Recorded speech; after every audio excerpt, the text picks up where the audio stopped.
Halo semuanya, teman-teman. Jumpa lagi dengan Awan Chai di sini ya. Duta Pajak Abal-abal. Pelatih konsultan pajak kita yang pertama dan satu-satunya di Indonesia ya. Masih satu-satunya nih. Seperti biasa teman-teman ya, gue perlu disclaimer di awal ya, supaya nggak salah nih teman-teman ya, bahwa semua yang gue sampaikan di video ini adalah pendapat pribadi gue 100% ya teman-teman ya. Ini bukanlah kajian akademis, tidak dapat dibuktikan kebenarannya juga ya. Dan belum tentu juga sesuai dengan peraturan pajak yang berlaku ya. Jadi mohon maaf kalau ada yang salah ya guys.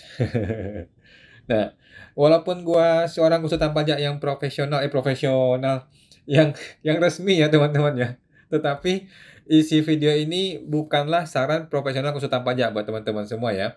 Anda semua teman-teman tidak bisa dan tidak boleh menjadikan video ini sebagai pedoman bagi Anda ya untuk melaksanakan kewajiban pajak lu gitu ya. Karena masing-masing orang kan punya kasus yang berbeda-beda. Nah, mohon teman-teman konsultasikan dengan konsultan pajak Anda masing-masing ya, atau ke penyuluh di KPP, ada penyuluh di semua KPP, apabila Anda mau tanya yang lebih spesifik lagi tentang perpajakan Anda guys. Nah, Awan akan tersedia secara gratis ya, langsung di live Instagram Pajak Smart, setiap hari Senin jam 8 malam. Nah, oke, kita promo dulu nih teman-teman ya, menjelang tanggal 20 Mei ini, teman-teman apakah ada yang masih merasa takut dengan petugas pajak? Atau lu takut diintimidasi? Atau takut dicari-cari kesalahannya ya, kena phishing dan sebagainya, takut diancam dan lain-lain.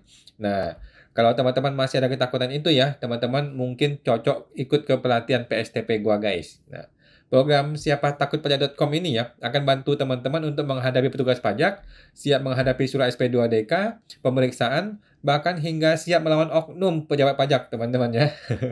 Nah, segera daftar di www.siapatakutpajak.com guys ya. Ada promo khusus bulan ini nih. Ntar teman-teman kita akan bergabung dalam komunitas eksklusif ya PSTP di grup Telegram. Dan kita bisa diskusi tentang masalah pajak Anda kapanpun tanpa batas waktu ya. Dan kita akan bertemu secara langsung via online teman-teman ya. Setiap hari Jumat malam jam 8 malam ya. Khusus bagi member PSTP aja. Nah, oh ya, kita ada bonus nih. Di batch kali ini, teman-teman akan diskusi langsung dengan gua, one on one, kalau ada yang perlu ya, private, dengan harga super diskon. Oke guys, manfaatkan masa promo ini hanya di bulan ini ya teman-teman ya. Silakan daftar di website www.siapatakutpajak.com ya. www.siapatakutpajak.com untuk bergabung guys. Oke.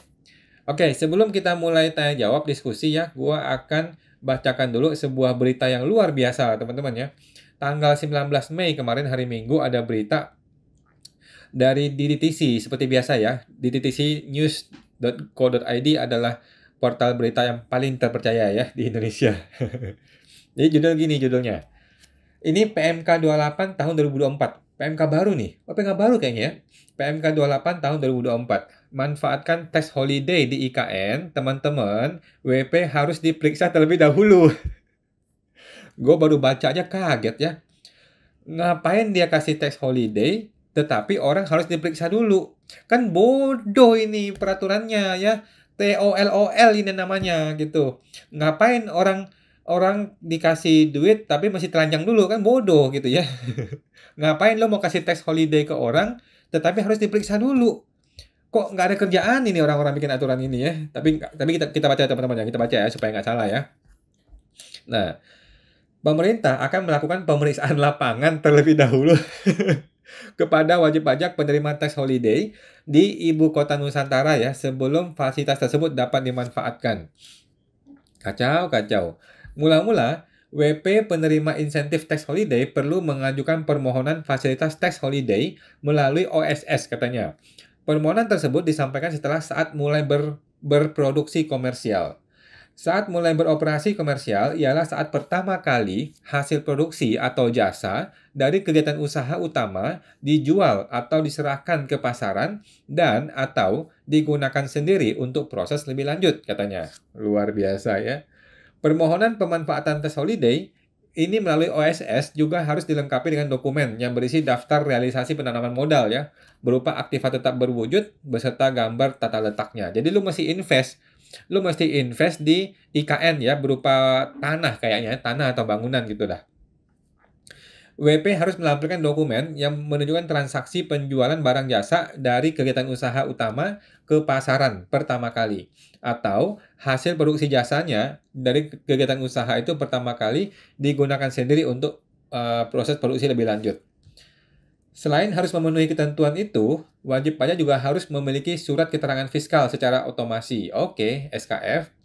Setelah permohonan tes holiday diterima, barulah Dirjen Pajak melakukan pemeriksaan lapangan di tempat tinggal atau tempat kedudukan wajib pajak. Pemeriksaan juga dapat dilakukan di tempat lain yang dianggap perlu, katanya. Gue pikir ini aturan kok sebodoh itu ya. Siapa yang mau? Siapa yang mau memanfaatkan tes holiday tetapi harus diperiksa dahulu? Harus kena pemeriksaan dahulu. Siapa yang mau? Orang bodoh mana yang mau melakukan hal ini? Gue nggak ngerti deh. Gue nggak ngerti aturan ini. Aduh. Pemeriksaan lapangan terhadap WP ini yang hendak memanfaatkan tes holiday ini dilakukan dalam rangka waktu maksimal 45 hari kerja sejak surat pemberitahuan pemeriksaan disampaikan kepada wajib pajak. Nah, ini adalah pelanggaran prosedur terhadap tata cara pemeriksaan. Pertanyaan gua, dia mau pakai undang PMK ini untuk melakukan pemeriksaan? Wah, repot dong. Berarti ada PMK baru untuk pemeriksaan khusus dong. Waduh. Pemeriksaan lapangan meliputi ketentuan penentuan saat mulai beroperasi komersial, penghitungan nilai realisasi investasi saat mulai operasi komersial, pengujian mengenai kesesuaian realisasi kegiatan usaha utama, dan pengujian mengenai saat pengajuan permohonan persetujuan tes holiday, gitu ya. Tetapi kan orang kan nggak bodoh ya, orang kan mikir, kalau pemeriksaannya begitu, jangan-jangan merembet ke SPT pribadi gua. Jangan-jangan merembet ke perusahaan-perusahaan gua yang lain. Mana ada orang yang mau melakukan hal ini? Gue sih nggak ngerti ya. Kalau ada orang yang mau coba-coba begini sih boleh ya. Aduh, luar biasa. Oke. Jadi ada beberapa indikator ya, ada 9 indikator yang akan diperiksa. Bila hasil pemeriksaan huruf 1, 3, 5, 7 terpenuhi, DJP melalui kanwilnya, meliputi IKN-nya, dapat menetapkan keputusan pemanfaatan fasilitas tax holiday. Jika hasil pemeriksaan nomor 2 terpenuhi, kanwilnya itu menerbitkan surat yang menyatakan bahwa WP belum beroperasi komersial. Alhasil, WP dapat mengajukan kembali permohonannya nanti ya ketika dia beroperasi. Bila hasil pemeriksaan huruf 9 terpenuhi, kanwil akan bilang bahwa permohonan itu tidak dapat diproses. Oh, nomor 9 itu adalah wajib pajak menyatakan menolak untuk dilakukan pemeriksaan. Aduh. Jadi gini, fasilitas tax holiday IKN diberikan selama 10 tahun teman-teman ya, hingga maksimal 30 tahun, tergantung pada bidang usaha yang menjadi tujuan investasi dan saat diterbitkannya perizinan OSS. Makin awal wajib pajak menanamkan modal di IKN, makin panjang jangka waktu pemberian tax holiday. Tax holiday diberikan kepada WP badan dalam negeri yang melakukan penanaman modal di IKN setidaknya senilai 10 miliar pada bidang usaha infrastruktur dan pelayanan umum, bangkitan ekonomi, bidang usaha lainnya. Luar biasa. Jadi, lu harus invest minimal 10 miliar di IKN, kemudian lu mengajukan permohonan tax holiday, kemudian lu akan diperiksa pajak. Pertanyaannya begini, kalau setelah diperiksa kemudian gue dinyatakan ditolak, tidak boleh ikut tax holiday, bagaimana uang 10 miliar yang sudah gue invest? Cilaka bos, cilaka. Tapi nggak apa-apa lah. Begitulah aturan negara kita, teman-teman ya. Ini bukan Wakanda ya, ini real teman-teman ya. Tetapi ya begitulah. Dan silakan teman-teman kalau ada yang punya duit 10 miliar, silakan kalau mau coba-coba ya, investasi di IKN 10 miliar, kemudian diperiksa pajak. Luar biasa ya. Oke. Kita langsung diskusi tanya jawab ya, teman-teman yang ada pertanyaan silakan tuliskan di kolom komentar. Dari Ibu Melisa Isabella, malam kok. Halo, malam Bu Melisa dan teman-teman semua. Mana tadi? Ada Bu Melisa, kemudian Ibu Melisa. Angsuran PPh 25, apakah tidak boleh turun kok? Jawabannya boleh Bu ya, tetapi pakai surat ya. Kalau omset turun, maka bayarnya harus tetap sama dengan tahun terakhir. Jawabannya boleh Bu ya, tetapi harus mengajukan surat. Nah, jadi Bu mesti bikin sebuah surat permohonan pengurangan PPh 25. atau permohonan penurunan PPh 25. Ini tidak ada formatnya ya, bebas saja. Ibu nanti tinggal jelaskan, Ibu bikin laporan laba rugi performa. Jadi berdasarkan penjualan dari Januari sampai April nih, Ibu kan sudah punya penjualan 4 bulan nih. Nanti 4 bulan itu Ibu kalikan 3, dapatlah laporan performa 1 tahun kan. Sehingga Ibu bisa memperkirakan berdasarkan laba rugi performa ini, maka PPh 25 kami itu seharusnya berubah menjadi angka sekian. Nah, Ibu hitung tuh, Ibu hitungkan di dalam surat ini, dengan perhitungan yang baru ini, maka PPh 25 kami itu seharusnya turun menjadi angkanya ini. Nah, Ibu tuliskan di situ. Oke? Nah, nanti surat itu dikirim ke KPP, KPP punya waktu 30 hari untuk membalas surat Ibu. Gitu, Bu. Oke? Semangat itu, Bu Melisa. Kalau nanti permohonan ini ditolak, Ibu akan nggak bisa turun, tetap masih bayar PP 25 yang sama. Tetapi kalau ditolak, Ibu boleh mengajukan gugatan ke pengadilan pajak, gitu ya. Jadi teman-teman, biasakanlah menggugat ke pengadilan pajak kalau Anda merasa oknumnya nggak benar, gitu ya. Jangan marah-marah, jangan mencak-mencak, nangis-nangis, tetapi lakukanlah upaya hukum, gugatan ke pengadilan pajak. Dan itu tidak repot ya, pengadilan pajak itu sangat-sangat mudah, teman-teman ya. Oke, thank you Bu Melisa. Ibu Melisa, jika minta pengurangan angsuran PPh 25, apakah tidak dipersulit? Enggak kok, Bu, enggak kok. Dan malah bakal diperiksa? Enggak kok. Jadi, bikin aja suratnya, kirim suratnya, nanti kalau dia terima, dia terima. Kalau dia tolak gitu. Enggak apa-apa. Gitu. Kalau dia tolak, Ibu merasa dia salah, Ibu boleh mengajukan ulang, atau Ibu boleh juga menggugat ke pengadilan pajak. Enggak ada masalah, Bu. Gitu ya, enggak usah takut. Oke, semua teman tuh Bu Melisa. Ibu Gomez 5284, kok seorang WNA kerja di PT sebagai direksi ataupun sebagai direktur. Apakah si direksi WNA atau direktur ini harus melakukan pengambilan foto di kantor pajak ya? Saya rasa enggak sih Bu, tetapi kalau diminta oleh KPP mungkin boleh juga ke sana. Saya rasa sih enggak ya. Saya rasa enggak ada seperti itu minta foto. Mungkin waktu PKP kali. Waktu PKP minta sertel. Ketika minta sertifikat elektronik mungkin akan diminta foto. Tapi itu zaman dulu ya. Zaman dulu pakai foto. Sekarang kayaknya enggak deh. Kayaknya sekarang udah enggak lagi deh. Gitu Bu ya. Coba cek lagi Bu. Apakah ada yang minta? Kalau ada yang minta oleh AR, Ibu tanyain dasar hukumnya apa gitu. Supaya kita bisa pelajari. Gitu sih Bu. Setahu saya sih nggak terlalu masalah sekarang ini. Oke. Semoga teman tuh Bu Gomez 5284. Ibu Yah Nixon 24. Ko, pemutakhiran data di DJP online, apakah jika salah satu submenu di profil, misalnya KLU-nya belum valid, apakah akan mempengaruhi saat login DJP online, baik itu orang pribadi atau badan?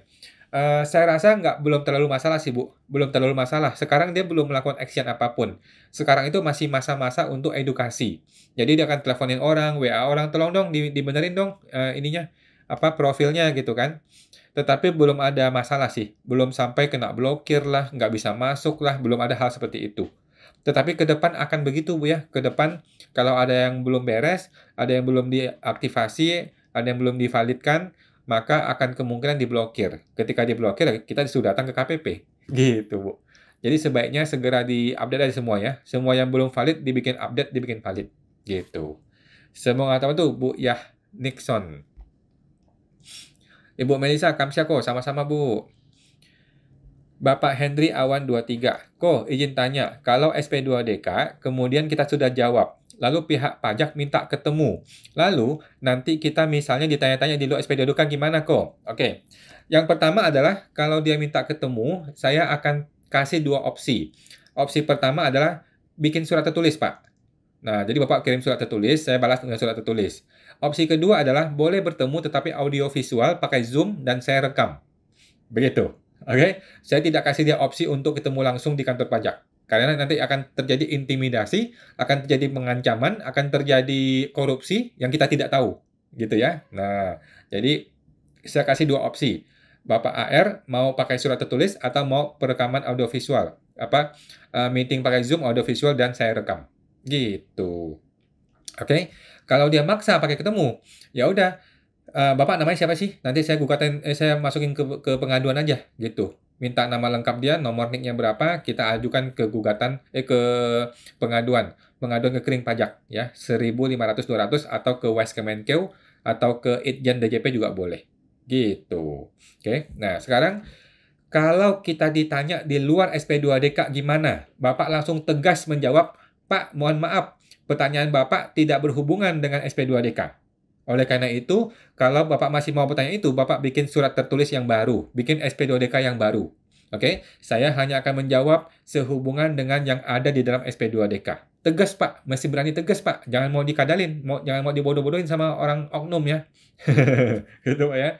Kalau di SP2DK hanya ada 3 poin, saya hanya akan jawab sehubungan dengan 3 poin ini. Gitu. Kalau Bapak ada pertanyaan yang lain, silakan bikin SP2DK yang baru. Begitu loh ya. Kan kita kan bukan orang nggak ada kerjaan ya, kita orang sibuk ya.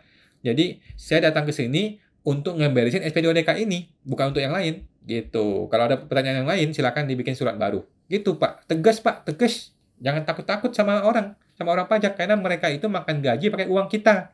Ya, bukan terbalik ya. Bukan kita makan gaji dari mereka, tidak ya. Mereka makan gaji pakai uang kita. Artinya mereka kerja untuk melayani kita. Ya, bukan terbalik ya. Bukan kita yang setengah mati harus melayani mereka. Nggak begitu ya, pola pikirnya terbalik. Gitu. Nah, semoga tahu tuh Pak Henry Awan. Ibu Christine 5659. Malam kok, malam Bu. Saya sedang proses tutup NPWP karena mau gabung dengan suami. Saya mau urus balik nama rumah. Belum ada surat persetujuan dari KPP. Pakai NPWP suami atau istri AJB-nya ya? AJB mau pakai nama istri. Thank you kok. Oh, AJB-nya pakai nama istri ya? Kalau AJB nama istri, maka mungkin NPWP nama istri, Bu. Gitu sih. Kalau AJB nama istri, maka kemungkinan besar NPWP pun yang dipakai adalah NPWP si istri. Nggak apa-apa, proses aja Bu. Proses aja, nggak ada masalah. Gitu. Kalau nanti ternyata ketika mau bayar pajak itu si NPWP istri sudah terhapus, ya udah ganti ke NPWP suami. Gitu Bu ya. Nggak masalah sih, harusnya. Oke. Semoga teman tuh Bu Christine 5659.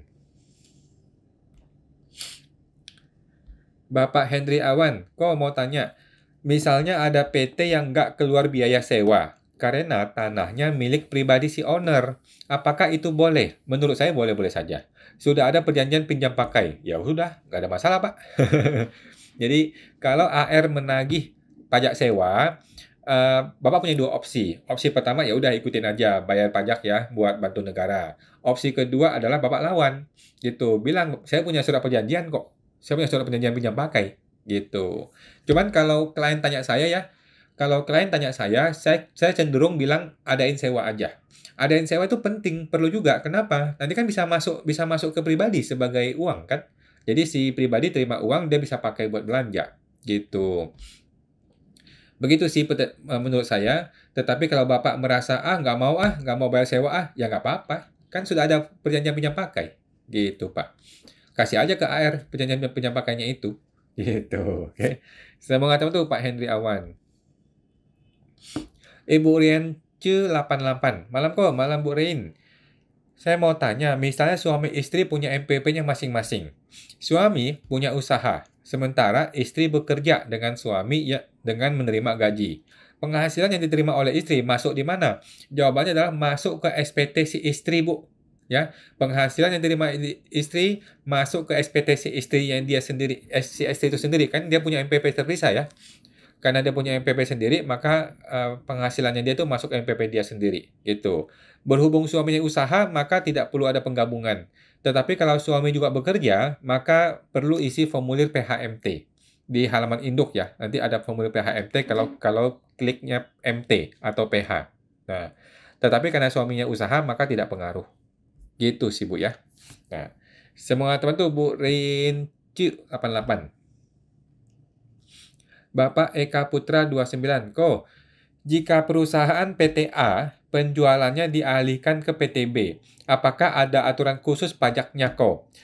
Menurut saya nggak ada aturan khusus Pak. Yang penting arus barangnya jelas, arus uangnya jelas. Ya, jangan sampai PTA yang terima uang, tetapi yang buka invoice PTB itu nggak boleh. Ya, atau PTA yang keluarin barangnya, tetapi PTB buka invoice nggak boleh. Jadi kalau mau PTB yang jualan, padahal barangnya barang PTA, maka PTA harus jual dahulu kepada PTB, barulah PTB jual ke pihak ketiga. Gitu. Nanti pihak ketiga bayar ke PTB, PTB bayar ke PTA. Begitu Pak ya. Jadi arus barang dan arus uangnya harus ikuti prosedur yang benar. Gitu. Jangan sampai siapa yang jual, siapa yang buka invoice itu barang itu berbeda, nggak boleh. Gitu Pak ya. Semoga teman tuh Pak Eka Putra. Bapak Henry Awan 23. Kok misalnya ada perusahaan yang kurang lapor tunjangan PPh 21, lalu nanti dilapor di SPT Badan, yaitu dikoreksi fiskal positif tanpa pembetulan SPT masa PPh 21, apakah bisa? Jawaban saya adalah kalau ketahuan di permisaan ya nggak bisa. Gitu Pak ya. Kalau ketahuan di permisaan ya maka akan disuruh balikin yang benar bagaimana. Gitu. Gitu sih. Tapi kalau Bapak mau paksakan ke SPT Badan ya nggak apa-apa sih. Ya bisa dilakukan gitu Pak. Cuman menurut saya kalau kita tahu ini nggak beres, mending kita perbaiki. Kalau memang perlu pembetulan, kita pembetulan. Gitu sih. Karena kan ada tunjangan nih. Tunjangan itu kan sudah dilapor di akunting kan, tetapi di pajak nggak dilapor gitu kan. Nanti di SPT Badan mau dikoreksi fiskal. Saya rasa nggak bisa juga sih. Agak susah Pak. Lebih baik sih dilaporkan di pembetulan SPT PPh 21 sih Pak. Supaya lebih aman ya. Semangat teman tuh Pak Henry Awan 23. Oke. Ibu Nala 1424. Malam kok, malam Bu Nala. Jika badan CV sewa ruko milik orang pribadi. Iya, 20 juta misalnya. Jadi badan bisa langsung bayar 20 juta ke orangnya tidak tanpa potong. Potong dulu Bu, potong ya. Potong 10% ya. Lalu ada kemungkinan penyewa tidak bayar pajak. Itu gimana? Potong Bu ya, wajib potong Bu ya, wajib potong. Jadi kalau badan menyewa, kemudian bayar uang sewa, itu harus potong 10%. Tugasnya badan ya, tugasnya CV ataupun si PT ya. Kita motong 10%, yang ditransfer adalah 90%. Itu transfer kepada si pemilik tanah atau rukonya. Gitu. Nah, 10% yang kita tahan, kita potong, kita bayar ke negara, kita buka bukti potong, kita kasih kepada si orang pribadi. Gitu Bu ya. Wajib potong Bu ya. Kalau kita tidak potong, nanti kita yang salah. Kita yang mesti bayar lagi. Gitu. Ya. Nah, semangat teman tuh Bu Nala 1424. Bapak Heri CH. Malam Pak Wan, malam Pak Heri. Untuk PT non-PKP, bisa minta sertel nggak ya? Jawabannya bisa Pak ya, bisa. Untuk buat bukti potong PPh sewa. Makasih Kak Wan. Bisa Pak, bisa ya, bisa. Saya juga PT, saya juga pakai sertel kok, padahal kita nggak PKP. Memang bisa Pak ya, memang bisa dan wajib dan perlu malah untuk kita bikin bukti potong PPh unifikasi. Oke? Semoga teman tuh Pak Heri. Ibu Nala, malam kok, mengenai badan CV yang baru dibuka, bagaimana menentukan PPh 25-nya? Kan belum tahu mau bayar berapa. Oke, jawabannya adalah untuk tahun pertama baru dibuka, Bu ya, CV ini tidak perlu bayar PPh 25. Oke, PPh 25 itu dibayar di tahun kedua. Oke, di tahun kedua setelah SPT tahunan yang pertama sudah jadi. Nah, setelah SPT tahunan pertama jadi, barulah dapat angka PPh 25 berapa kan? Nah, barulah mulai dibayar mulai tahun kedua. Gitu Bu, sudah beres, santai aja. Semua teman tuh Bu Nala. Bapak Kaleb Malang. Malam kok, malam Pak Malang. Saya lihat YouTube tentang penjualan emas yang keuntungannya dimasukkan ke penghasilan neto. Pertanyaan saya, penghasilan neto ini kan akan menaikkan angsuran bulanan tahun mendatang. Jawabannya iya Pak, betul terus. Nah, sementara penjualan emas itu hanya sekali saja. Jadinya, tahun depan akan ada kelebihan setoran pajak. Apakah direstitusi atau bisakah tidak ditagihkan? Oke, jadi gini Pak. Ketika Bapak mengisi SPT tahunan, di bagian penjualan emas kan Bapak laporkan tuh penjualan emas kan keuntungannya, sehingga seolah-olah menambah PPh 25 tahun berikutnya. Nah, caranya adalah di bagian PPh 25, Bapak jangan centang. Atau Bapak centang yang namanya perhitungan sendiri. Nah, nanti Bapak bikin perhitungan sendiri itu. Bapak keluarkanlah penjualan emas itu. Gitu ya. Jadi ketika Bapak menghitung sendiri, Bapak keluarkan perhitungan penjualan yang tidak rutin. Bapak hanya mengisi bagian yang rutin saja untuk menghitung PPh 25 tahun berikutnya. Gitu Pak ya. Mudah-mudahan cocok ya. Semoga teman tuh Pak Kaleb Malang. Kemudian Ibu Nala. Malam kok, jika WP pribadi pindah ke CV badan, Bagaimana dengan WP pribadi? Harus masih lapor apa enggak? Jawabannya masih lapor, Bu ya. Walaupun pribadi ini sudah nggak ada usaha, nggak ada kerja, nggak ada apa-apa, tetaplah dia wajib lapor SPT tahunan setiap setahun satu kali. Kenapa? Karena semua orang yang punya NPWP itu punya kewajiban lapor SPT tahunan. Oke, walaupun isinya 0000 semua, tetap wajib lapor. Gitu Bu ya, wajib lapor. Nah, karena kan SPT tahunan itu kan nggak cuma ngomongin penghasilan ya. SPT tahunan itu ngomongin ada anggota keluarga, ada daftar harta, daftar hutang, kemudian kan dia punya CV, dia terima preview, ada penghasilan juga, mungkin dia punya deposito, punya saham, dan sebagainya. Gitu, Bu. Jadi intinya, siapapun yang punya NPWP, selama NPWP itu masih aktif, maka dia wajib lapor SPT tahunan setiap tahun. Walaupun nggak ada penghasilan sama sekali. Oke? Semoga terbantu, Bu Nala 1424. Bapak etnis Tape, malam kok. Saya jual solar. Terus memakai ongkos angkut. Apakah ongkos angkut terbitin faktur? Dan fakturnya apakah 040? Oke. Menurut saya terbitin, Pak. Menurut saya terbitin ongkos ongkos angkut. Kemudian apakah fakturnya 40040? Menurut saya sih 010. Karena yang 040 itu adalah atas kalau dia punya izin apa tuh namanya, izin JPT gitu loh, jasa pengurusan transportasi atau apa gitu, atau dia plat kuning. Kalau dia plat kuning atau dia punya izin untuk pengurusan transportasi, maka dia bisa pakai 040 yang DPP nilai lain. Tetapi kalau enggak, maka enggak bisa. Sebaiknya sih pakai 010 aja, biar beres Pak. Oke. Semoga teman-teman Pak etnis Tape. Dan dikenakan PPN 1% untuk faktor 040. Iya, 1,1% kalau 010. Tetapi menurut saya Bapak lebih cenderung ke 010 deh, yang kena 11% deh. Cenderungnya begitu, Pak.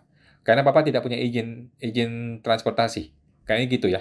Nah, semoga teman-teman Pak etnis Tape. Bapak Monique, Ibu Monique C99, malam kok. Cortex apa ya? Cortex itu adalah sebuah istilah keren di mana DJP itu sudah bekerja sama dengan banyak instansi pemerintah termasuk Juktapil, bank, pihak apalah dan sebagainya lah itulah.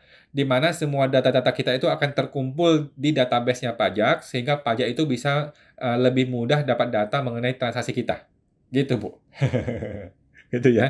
Jadi kita harus siap-siap menjadi orang yang jujur, terbuka apa adanya dari sekarang. Sebenarnya sih gitu menurut saya. Oke. Semua teman-teman Bu Monique C99.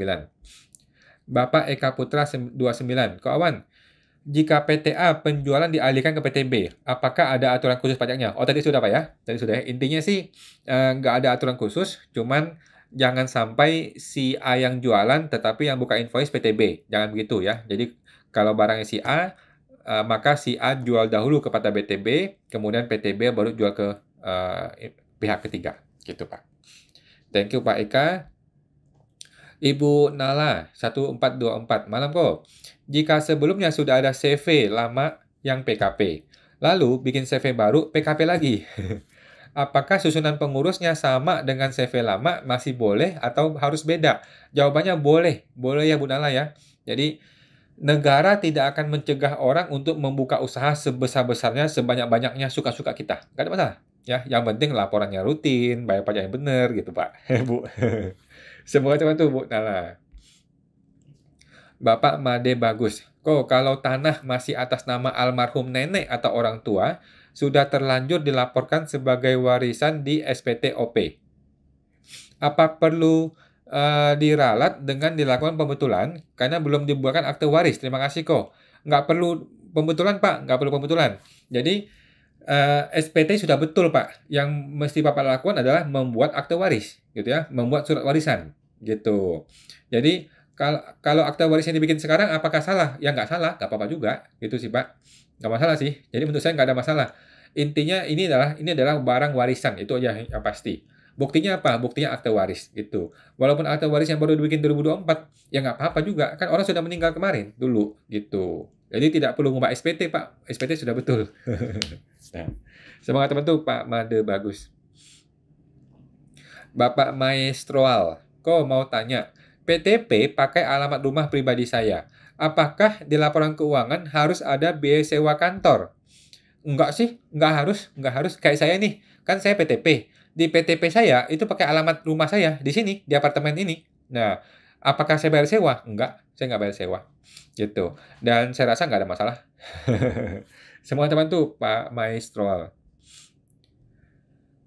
Ibu Intan Rahmawati, Pak, kalau SP2DK ternyata emang WP salah, itu gimana? Jawabannya gampang, bayarlah pajak sesuai yang seharusnya dibayar. Gitu, Bu. Kalau memang ketahuan kita yang salah, kita belum lapor omset, atau ada penghasilan belum dilapor, ya sudah, kita hitung berapa pajaknya, kita bayar plus denda plus bunga. Gitu. Udah, gitu Bu, beres ya.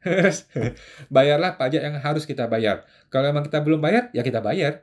Gitu. Itulah fungsi SP2DK. SP2DK itu fungsinya supaya kita membayar apa yang kita belum bayar, gitu. Tetapi kalau kita sudah bayar semua, sudah benar, ya jangan dipaksa lagi dong. Gitu sih, Bu. Semoga teman tuh, Bu Intan. Lanjut. Bapak Henry Awan. Apa nih? Terpotong, Pak. A5/8. Kemudian Bapak Lucky Disket. Malam kok, malam Pak Lucky.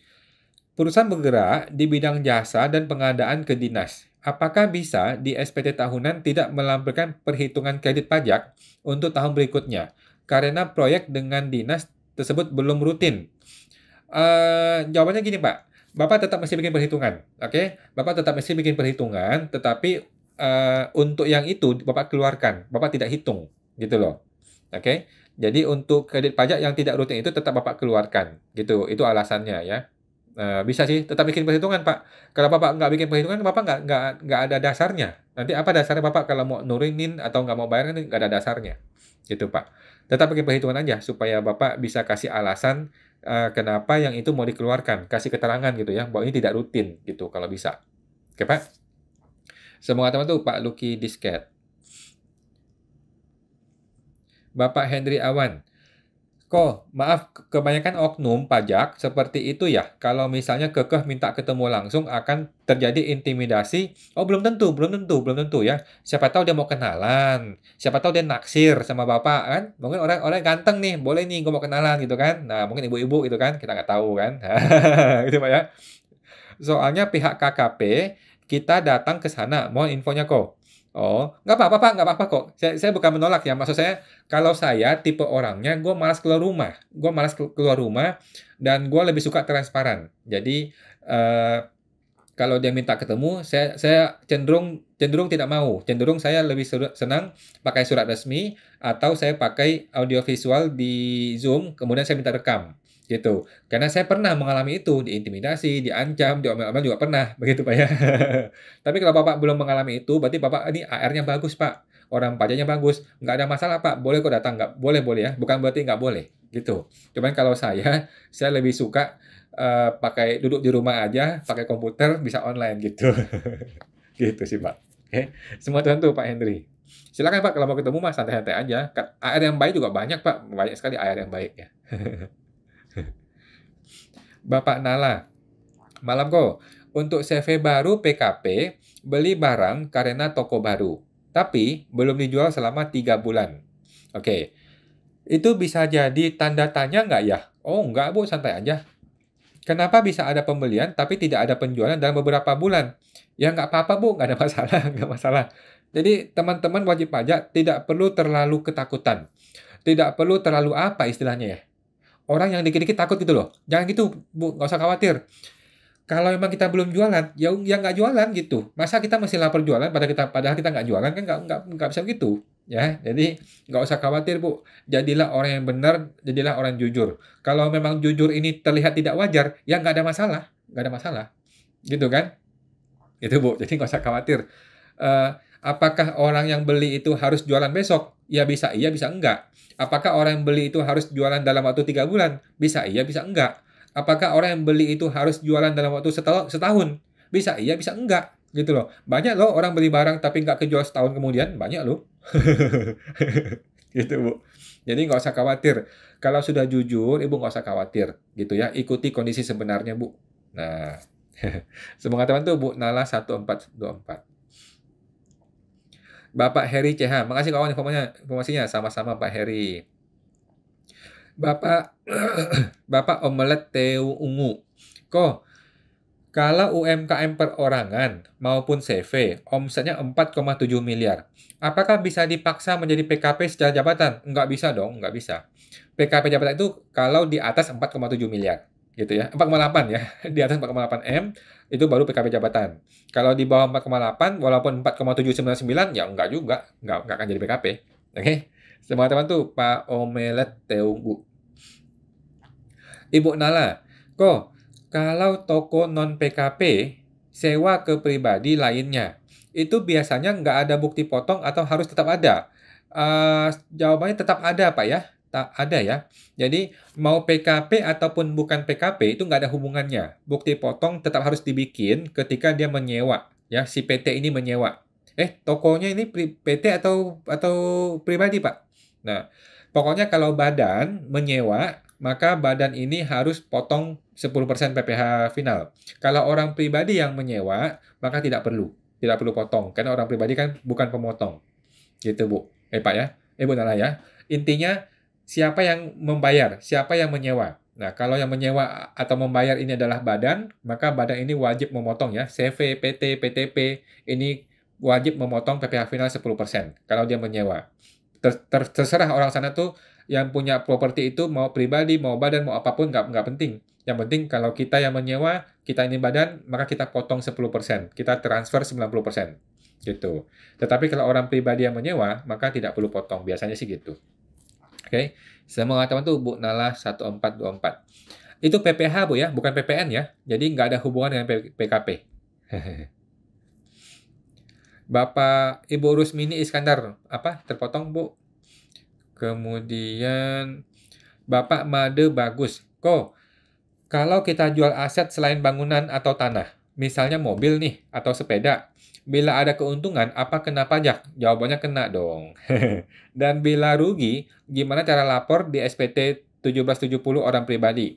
Oke, jadi kalau untung, maka kena pajak Pak ya. Bapak akan laporkan di lampiran 1 halaman 2 paling bawah yang namanya keuntungan dari penjualan aset. Oke, keuntungan dari penjualan harta. Laporkanlah di situ nilai keuntungannya saja.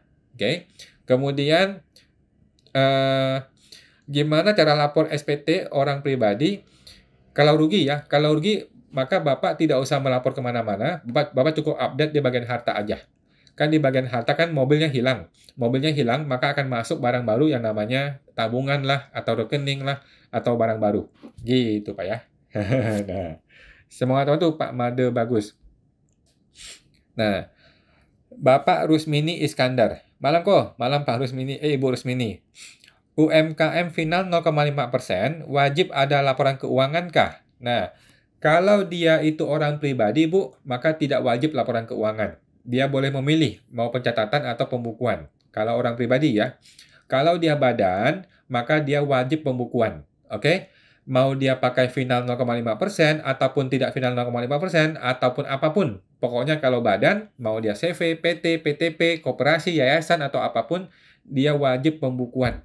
Gitu Bu ya. Kalau perusahaan, badan. Nah, sedangkan kalau orang pribadi itu tidak wajib pembukuan, tidak wajib laporan keuangan.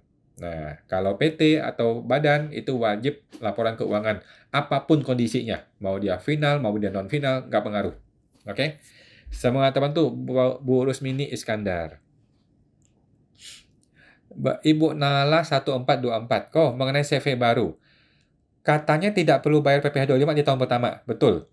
Jadi bayarnya langsung PPh 29 langsung. Betul. Ya. Jadi untuk tahun pertama itu belum tahu nih. Belum tahu omsetnya berapa, belum tahu berapa labanya. Sehingga tidak bisa kita bayar PPh 25 di tahun pertama. Nggak bisa. Nah, langsung kita bayar di PPh 29 SPT tahunan. Nah, maka di tahun kedua lah baru kita mulai bayar PPh 25. Karena di SPT tahunan itu baru muncul berapa angka PPh 29-nya. Gitu ya. Semoga terbantu Bu Nala 1424. Ibu Imelda Lis. Malam Pak Wan, malam mau tanya. Dividen yang kita dapat dari saham yang ada sekuritas, apakah perlu bayar pajak? Jawabannya perlu 10% Bu ya. Nah, kecuali Ibu investasikan. Oke. Jadi, dividen itu yang Ibu dapatkan di dalam negeri, baik itu dari bursa ataupun bukan bursa, maka itu akan kena pajak PPh final 10%, kecuali Ibu investasikan di instrumen investasi selama 3 tahun. Oke, apa definisi investasi? Bisa taruh di tabungan, bisa taruh di saham, bisa taruh di properti, tanah bangunan, bisa taruh di deposito, SBN, obligasi, reksadana, dan sebagainya. Gitu. Yang tidak boleh adalah dipakai untuk biaya hidup. Kalau dipakai untuk biaya hidup, maka Ibu akan bayar PPh final 10%. Beres. Gitu, Bu. Semoga teman-teman Bu Imelda Is. Ibu Revalian, tahun 2025, UMKM yang tidak ada pembukuannya, gimana nasibnya, Pak? Nasibnya adalah disuruh pembukuan. Gitu. Ini pribadi atau badan, Pak ya, Bu ya? Kalau ini pribadi, maka tidak perlu pembukuan. Kalau pribadi, nanti 2025 bisa menggunakan metode norma namanya ya, metode norma. Kalau badan, itu wajib pembukuan. Jadi, mau dia 2025 ataupun 2024, tetap wajib pembukuan kalau badan. Kalau belum pembukuan gimana? Ya akan disuruh pembukuan. Gitu, Bu. Semua teman tuh Bu Revalian. Ibu Claudia Suzanne Hapsari. Malam, Pak. Malam, Bu Claudia. Cortex itu ngeling sama badan pertanahan kah? Jawabannya iya. Ya, iya. Pokoknya semua lembaga pemerintah itu dia ngeling ke Cortex. Nah, itulah targetnya pajak ya. Targetnya pajak begitu. Semua badan pemerintah ngeling ke Cortex. Semua teman tuh Bu Claudia. Bapak Made Bagus. Mau tanya kok, gimana cara mencantumkan tahun perolehan harta berupa uang tunai di SPT tahunan? Apakah sesuai tahun perolehan SPT? Kalau saya iya ya, tahun pelaporan SPT. Jadi uang tunai itu selalu gua update. Jadi sekarang lagi lapor SPT 23 nih, ya udah saya tulis perolehannya 2023. Nanti lapor SPT tahunan 2024, ya saya tulis 2024. Pokoknya yang sifatnya uang tunai atau tabungan itu yang sifatnya liquid, saya akan isi sebagai tahun yang terbaru. Kalau saya begitu, Pak. Nah, semua teman tuh Pak Made Bagus. Ibu Susanti Vini. Malam kawan, malam Bu Susanti. Dividen yang bukan objek pajak bila diinvestasikan pada instrumen tertentu, itu berlaku untuk dividen atas sekuritas bank atau penyertaan saham pada perusahaan. Dua-duanya, Pak, Ibu ya. Dua-duanya. Mau itu dividen dari saham yang ada di sekuritas ataupun yang ada di bukan sekuritas. Intinya saham di sebuah PT. Gitu, Bu ya. Intinya saham di sebuah PT. Baik itu PT-nya TBK terbuka ataupun PT tertutup. Yang tidak terbuka juga sama saja. Yang namanya dividen sama seperti itu perlakuannya. Oke. Semoga teman tuh Bu Susanti Vini. Ibu Revalian. Seller yang udah jualan sejak lama, terus dikirimin surat DJP untuk melaporkan pajak. Penjualan kita bertahun-tahun lalu itu tetap kena denda tidak, Pak? Jawabannya kena, Bu ya. Misal dalam kasus ini sellernya nggak tahu harus bayar pajak. Kena, Bu ya, kena ya. Jadi kalau Ibu dapat surat, kemudian ketahuan nih, tahun 2020 ada penjualan yang belum bayar pajak gitu contohnya kan. Nah, maka Ibu akan disuruh bayar tahun 2020 itu plus denda plus bunga. Gitu, Bu ya. Gitu deh. Selamat teman tuh Bu Revalian. Ibu Rusmini Iskandar, kok UMKM sudah pakai lapor dan pakai tarif 17. Apakah kalau omsetnya drop kurang dari 4,8 M bisa kembali ke 0,5% final? Jawabannya tidak bisa. Gitu, Bu ya. Jadi di PP 55 disebutkan, kalau orang sudah menggunakan PPh umum satu kali aja, maka dia selamanya sudah tidak bisa kembali ke 0,5% final. Gitu ya. Kalau dia final bisa terus, tetapi kalau dia sudah sekali menggunakan PPh umum, maka dia tidak bisa kembali ke PPh final. Gitu, Bu. Solusinya apa? Solusinya bikin PTP yang baru. Dapat dia 4 tahun lagi bisa PPh final. Atau bikin CV. Oke. Semangat teman tuh, Bu Rusmini. Ibu Nala 1424 kok mengenai sewa ruko oleh badan kepada orang pribadi. Oh, ini badan kepada orang pribadi. Jika orang pribadi mau minta full sewa tanpa mau dipotong, ada kemungkinan nggak? Oh, ini berarti kan yang punya tanah pribadi ya, yang punya ruko adalah pribadi, kemudian si badan sewa gitu kan. Nah, apakah mungkin si pribadi nggak mau dipotong? Jawabannya mungkin. Ya. Nah, kalau pribadi nggak mau dipotong, ibu punya dua cara, dua kemungkinan. Cara pertama atau opsi pertama adalah ibu nggak usah sewa sama dia, cari orang lain, gitu ya. Memangnya di dunia ini cuma dia yang punya ruko, gitu. Opsi kedua adalah ibu boleh gross up namanya, dinaikin harga sewanya. Harga sewa dinaikin, kemudian ibu potong 10%, kemudian yang net ditransfer adalah sesuai yang dia mau. Begitu, Bu ya. Cara pertama, opsi pertama adalah ganti orang lain, cari ruko baru yang mau dipotong. Opsi kedua adalah ibu tetap potong tetapi dinaikin, di gross up supaya dia terima uangnya bersih, senilai segitu. Gitu, Bu. Semua teman tuh Bu Nala. Bapak Maestroal, kok mau tanya, kalau PTP pakai alamat rumah, di laporan keuangan apakah rumah tersebut harus masuk aset tetap? Tidak, tidak. Atau harus ada biaya sewa kantor? Tidak juga, tidak. Oke, jadi Bapak nggak usah khawatir. Bapak tidak perlu mikir apa yang harus atau nggak harus. Bapak masih ikuti kondisi sebenarnya bagaimana. Kalau kondisi sebenarnya tidak ada sewa, ya nggak ada sewa. Gitu. Kalau kondisi sebenarnya itu rumah bukan miliknya si PT, tetapi milik orang lain atau milik pribadi, ya nggak ada masalah. Gitu. Berarti kan si PTP tidak punya aset berupa rumah. Tidak. Gitu Pak ya. Jadi nggak usah khawatir. PT Perorangan ini tugasnya hanya untuk dagang, untuk usaha. Buka invoice, ada penjualan, kemudian ada pembelian, dia bayar pajak. Gitu loh. Tidak perlu ngurusin rumahnya, asetnya, dimasukin sebagai aset, nggak perlu. Kemudian tidak perlu juga bayar-bayar sewa, kalau memang tidak ada gitu ya. Kecuali memang ada sewanya, itu boleh. Gitu Pak. Oke, intinya sih ikuti kondisi sebenarnya Pak, nggak perlu disetting, nggak perlu diatur-atur sesuai yang kita takutkan, nggak perlu. Oke, semangat teman tuh Pak Maestroal. Ibu Nala 1424. Kok, bagaimana cara lapor buku pelajaran yang tidak ada pajaknya? Nah, jadi Ibu pertama mesti cari dulu PMK-nya ya. Cari dulu PMK-nya atau undang-undangnya. Ini undang-undang yang mana? Gitu. Setelah kita tahu PMK-nya, ini bukan nggak ada pajaknya ya, nggak ada PPN maksudnya Bu ya. Bukan nggak ada pajak ya. PPh tetap bayar, tetapi PPN-nya yang nggak bayar. Oke. Nah, untuk PPN-nya, Ibu cari PMK-nya dulu. Setelah tahu PMK-nya, baru Ibu tentukan ini kodenya kode berapa. Kode faktur yang berapa? Apakah 080, 090, atau 070 atau apa? Gitu ya. Setelah tahu kode fakturnya, barulah Ibu bisa cari tahu bagaimana tata caranya. Nah, tata caranya kalau Ibu masih bingung, Ibu boleh minta email ke informasi@pajak.go.id. Oke, informasi@pajak.go.id. Boleh tanya ke sana untuk minta prosedurnya. Prosedur untuk bikin faktur pajaknya seperti apa. Oke. Yang nggak ada pajak itu PPN maksudnya ya. Sedangkan PPh tetap mesti dibayar. Oke. Semoga teman tuh Bu Nala. Ibu Omelet Teunggu. Kok kalau UMKM perorangan maupun CV, omset per tahunnya 4,7. Apakah ada yang dipaksa menjadi PKP secara jabatan? Enggak kok, enggak. PKP jabatan itu hanya terjadi kalau melewati 4,8 M. Gitu Bu ya. Kalau masih di bawah ya enggak lah. Teman-teman tuh Pak Omelet Teunggu. Ibu Nala, kok kalau sewa, apakah bisa diakui langsung 1 tahun tanpa sewa dibayar di muka di neraca? Menurut saya enggak. Menurut saya Bu ya, kita sebagai akunting, biasakanlah menjurnal itu sewa dibayar di muka. Nanti di Desember kita keluarkan sebagai beban sewa hanya sampai Desembernya saja. Gitu ya. Jadi biasakanlah seperti itu. Biasakanlah menggunakan prinsip accrual. Jangan langsung kita biayakan di awal. Padahal ini kan melewati 1 tahun kan, melewati tahun pajak maksudnya. Gitu Bu ya. Jadi biasakanlah orang akunting itu accrual dulu. Dia accrual dulu sebagai beban sewa dulu, sebagai sewa di muka dulu.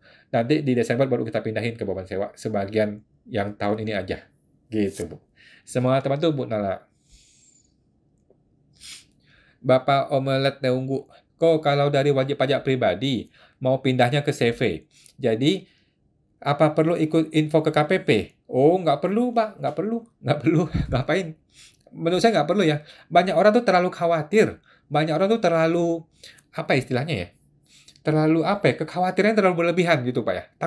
Takutnya gerak ini takut dicurigain. Gerak ini takut diomelin sama AR gitu. Padahal kan nggak perlu begitu. Mereka tuh kerja untuk melayani kita gitu, bukan kita melayani mereka. Jadi nggak usah khawatir. Ya, mau pindah dari pribadi ke CV, pindah-pindah aja langsung gitu. Nggak perlu kasih tahu AR, nggak perlu ngapain-ngapain. Oke? Semua teman tuh Pak Omelet Teogu.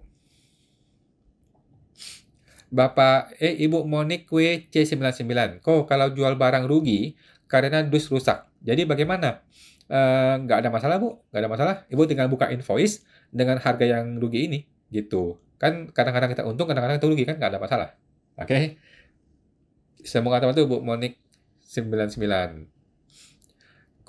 Ibu Susanti Vini. Dividen bukan objek pajak. Bila diinvestasikan, itu berlaku dividen pada sekuritas bank atau penyertaan saham pada perusahaan. Sama saja, Pak, Bu, sama saja. Mau dia yang di bursa efek maupun yang bukan di bursa efek sama saja. Intinya sih dari PT ya. Oke. Semua teman-teman Bu Susanti. Bapak Made Bagus. Kalau kita jual aset selain bangunan atau tanah. Ini tadi sudah, Pak ya? Tadi sudah ya? Oke, thank you Pak ya. Ibu Yesi Gestianti.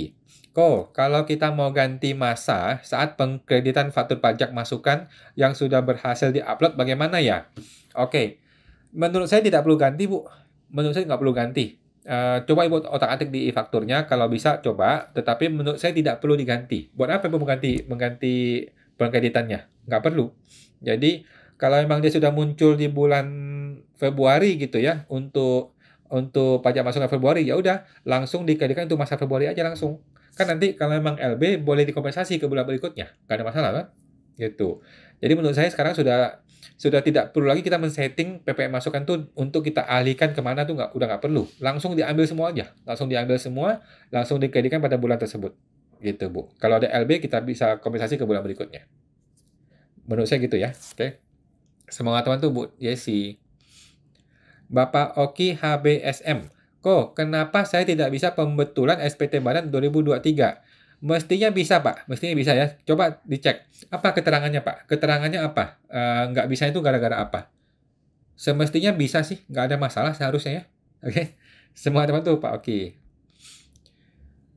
Ibu Amelia Carisap. Mau tanya, kalau ada pinjaman luar negeri pribadi, kena pajak atas bunga pinjaman. PB3-nya itu untuk form DGT yang ngisi kita apa sana Setahu saya Pak ya, yang mengisi form DGT adalah pihak yang menerima uang. Jadi pihak yang menerima uang, kan dia isi form DGT supaya dia nggak dipotong kan PPh-nya. Setahu saya begitu sih, pihak terima uang. Karena dia yang punya kepentingan untuk tidak memotong. Sepengetahuan saya begitu Pak ya. Sama teman tuh, Bu Amelia. Bapak Oki HBSM. Kenapa saya tidak bisa pembetulan SPT 23? Alasan AR harus nunggu lunas cicilan SPT 2022 baru bisa pembetulan katanya Cicilan apa ini Pak? Cicilan SPT 22? Apakah Bapak ada cicilan SPT 22? Apa itu? Oke, Bapak nggak usah ngikutin AR-nya. Bapak sekarang juga buka DJP online, Bapak klik tuh pembetulan. Bisa nggak? Saya yakin bisa Pak. Coba cek deh. Nggak usah ikutin AR, langsung hari ini juga, sekarang juga Bapak masuk DJP online, Bapak klik lapor, klik SPT 23. Pasti muncul deh, e-form pembetulannya pasti bisa. Lapor aja Pak, coba dites, gitu. Kasih tahu ke AR, Pak, AR bisa kok gue pembetulan, ini buktinya, kasih dia lihat. Semua teman tuh Pak Oki. Ibu Susanti Vini, UMKM 0,5% perorangan itu berlaku 7 tahun, dihitung sejak kapan? Dihitung sejak punya MPWP, Bu ya. Bukan sejak dia mulai pengusaha, bukan mulai sejak dia bayar 0,5%. Tetapi mulai sejak dia punya kartu NPWP. Jadi, kalau dia punya MPWP sebelum 2018, maka sudah selesai lah tahun ini, berakhir. Walaupun dia baru usaha minggu lalu gitu ya, sama aja.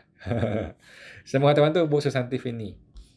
Ibu Nala, obligasi kena pajak nggak? Atau sudah dipotong dari banknya? Jawabannya adalah sudah dipotong dari bank senilai 10% biasanya ya, PPh final. Oke, yang kena pajak bukan obligasinya ya, tetapi bunganya ya.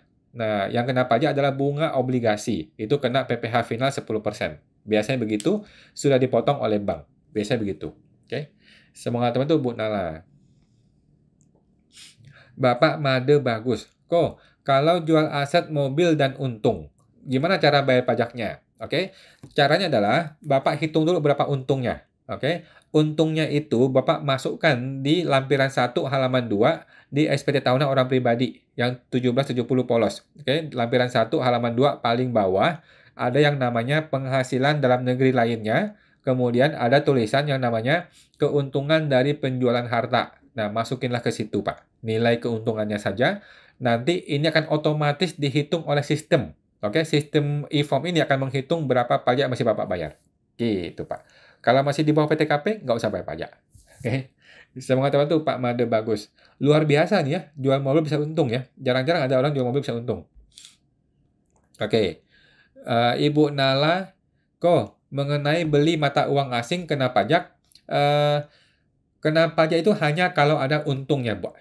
Kalau beli mata uang asing biasanya sih nggak ada untung kan. Yang untung tuh kalau jual nanti. Itu pun dia jual nggak sekarang, mungkin setahun, 2 tahun lagi baru ada untung. Gitu sih, Bu.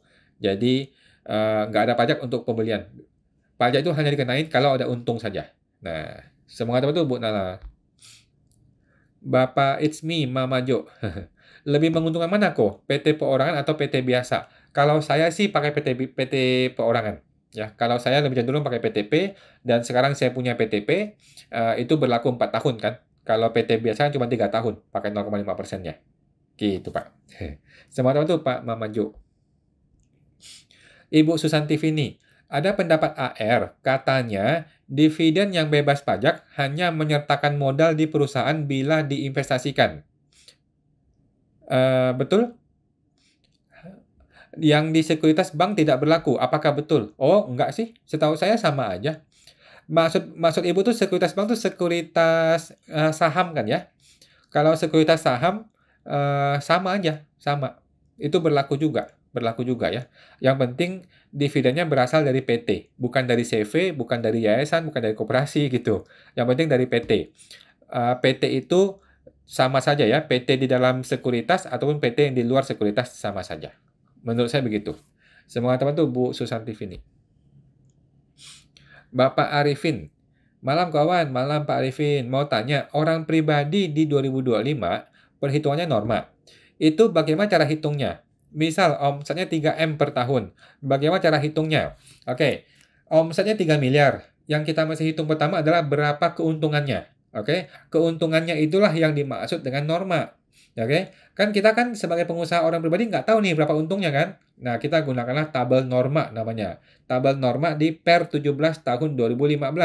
Contoh, kita dagang baju gitu ya. Dagang baju itu untung 30%. Berarti kan 3 miliar kalikan 30%, dapatlah 900 juta. Oke, 900 juta inilah yang akan kena PPH. PPH orang pribadi.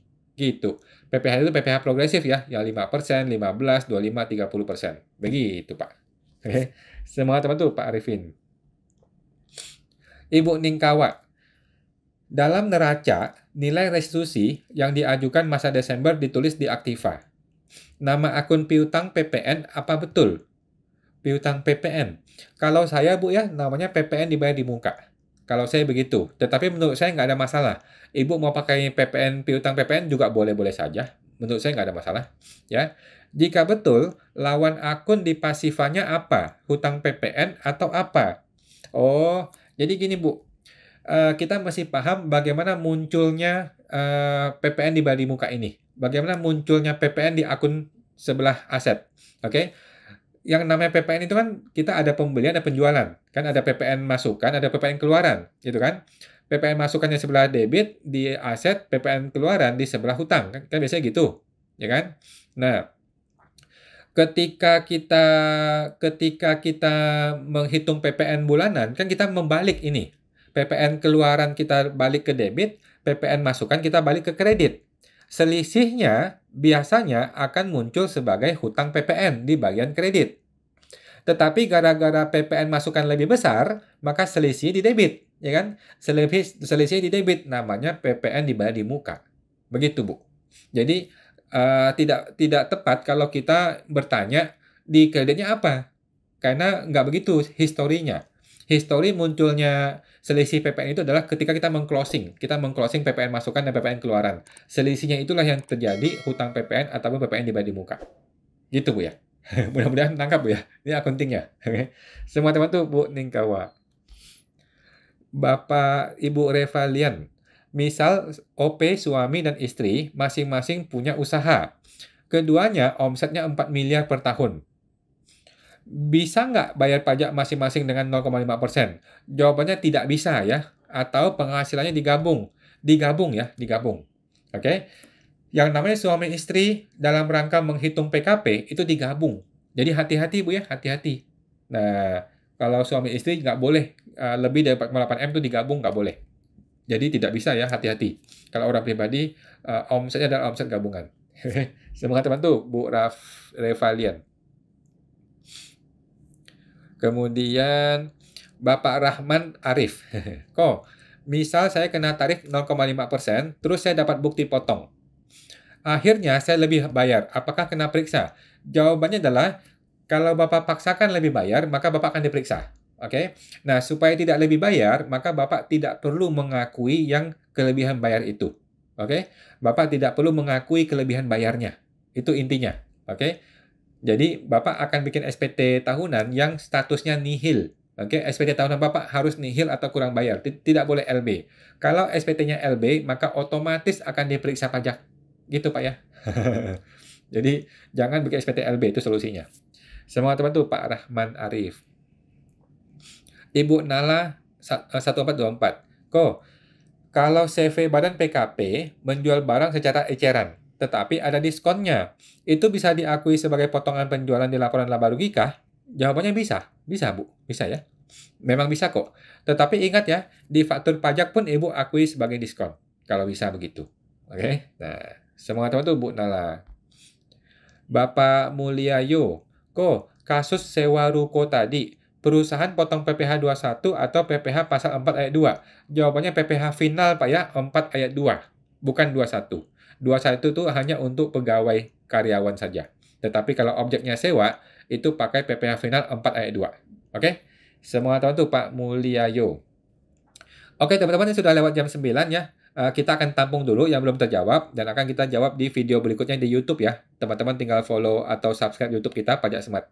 Oke, saya tampung dulu ya. Mohon maaf teman-teman yang belum terjawab ya. Ada Ibu Amelia Karisa, ada Ibu Utami Gria Busana Muslim, kemudian Bapak Oki HBSM, kemudian Bapak Made Bagus. Oke, kemudian Ibu Siti Hanifah 84. Kemudian Ibu Nala 1424. Kemudian Bapak Maestroal. Kemudian Bapak Yohanes Budi Satrio. Kemudian Ibu Monik C99. Kemudian Bapak Oki HBSM. Kemudian Ibu Revalian. Mohon maaf ya teman-teman ya yang belum terjawab ya. Ibu Nala. Ibu Devi Udin. Kemudian Bapak Made Bagus. Kemudian Bapak Christophorus Andrew, Bapak Caleb Malang, Bapak For Fun Only, Ibu Susanti Vini, Ibu Nala, kemudian Ibu Susanti Vini, Ibu Monique, kemudian Ibu Claudia Susana Hapsari, kemudian Ibu Simase, kemudian Bapak Made Bagus. Oke, teman-teman ya. Terima kasih semua teman-teman ya. Mohon maaf yang belum bisa terjawab. Kita akan jawab di video berikutnya di YouTube ya teman-teman ya. Oke, thank you semua teman-teman. Semoga terbantu. Malam semuanya. Mari.